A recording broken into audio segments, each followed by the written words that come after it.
মার্কিন president Donald ট্রাম্পের হুঁশিয়ারি বজ্রপাতের মতো আঘাত হেনেছে। হুথিদের সম্পূর্ণরূপে ধ্বংস করা হবে, কিন্তু ইয়েমেনের এই বিদ্রোহীরা কি বালির বুকে আঁকা রেখার মতো মিলিয়ে যাবে, নাকি সব সমীকরণ উল্টে দিয়ে মার্কিন সেনাদেরই লেজ গুটিয়ে পালিয়ে যেতে বাধ্য করবে? লোহিত সাগর এখন যুদ্ধের আগুনে লাল। ইসরায়েলি জুলুমের বিরুদ্ধে হুথিদের পাল্টা আঘাত বজ্র কঠিন। মার্কিন ডজনখানিক বোমারু বিমানও যেন তাদের দমাতে পারছে না।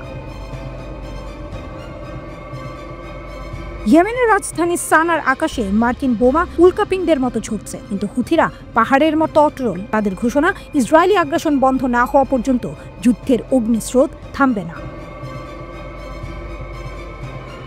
ট্রাম্প হুথিদের ইরানের ছায়াসঙ্গী বলতে চাইলেও বাস্তবতা কি জলের উপর আঁকা ছবি, নাকি ইরান আসলেই এই বিদ্রোহীদের অদৃশ্য হাতিয়ার হিসেবে ব্যবহার করছে? 2023 সাল থেকে হুথিরা লোহিত সাগরে ইসরায়েলি জাহাজে শিকারের মতো ঝাঁপিয়ে পড়ছে।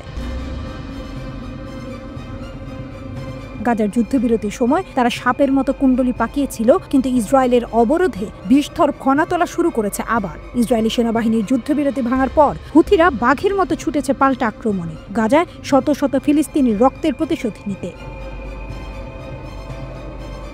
ট্রাম্পের দাবি, ইরান হুথিদের ঢাল হিসেবে ব্যবহার করছে, কিন্তু হুথিরা কি সত্যি ইরানের পুতুল, নাকি তারা স্বাধীন ঝড়ের মুখ যার গতিপথ কেউ নিয়ন্ত্রণ করতে পারবে না?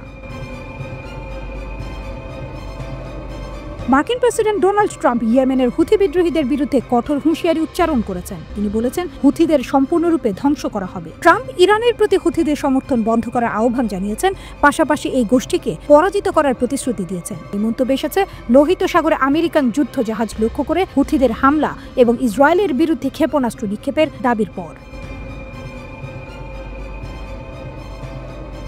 বুধবার সোশ্যাল মিডিয়ায় একটি পোস্টে ট্রাম্প লিখেছেন, হুথি বর্বরদের উপর ব্যাপক ক্ষতি করা হয়েছে এবং দেখুন এটি কিভাবে ক্রমশ খারাপ হতে চলেছে। এটি একটি ন্যায্য লড়াইও নয় এবং কখনো হবে না। তাদের সম্পূর্ণরূপে ধ্বংস করা হবে।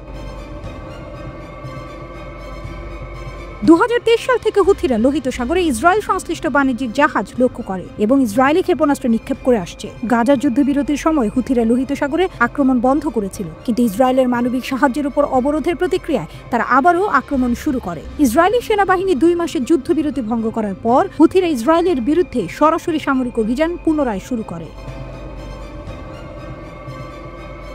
ট্রাম্প তার সোশ্যাল মিডিয়া পোস্টে দাবি করেছেন, ইরান হুথিদের প্রতি তার সমর্থন কমিয়ে দিচ্ছে, কিন্তু এখনও বড় পরিমাণে সরবরাহ পাঠাচ্ছে। তিনি লিখেছেন, ইরানের উচিত অবিলম্বে এই সরবরাহ পাঠানো বন্ধ করা, যেভাবেই হোক হুথিরা হেরে যাবে। ট্রাম্প এর আগে ইরানকে হুমকি দিয়েছিলেন যে যদি তারা হুথিদের লাগাম না ধরে তাহলে প্রতিশোধ নেওয়া হবে। ইয়েমেনের সামরিক বাহিনী মার্কিন হুমকি এবং বিমান হামলা প্রত্যাখ্যান করেছে। তারা বলেছে, ইসরায়েল গাজায় আক্রমণ শেষ না করা পর্যন্ত তারা তাদের আক্রমণ চালিয়ে যাবে।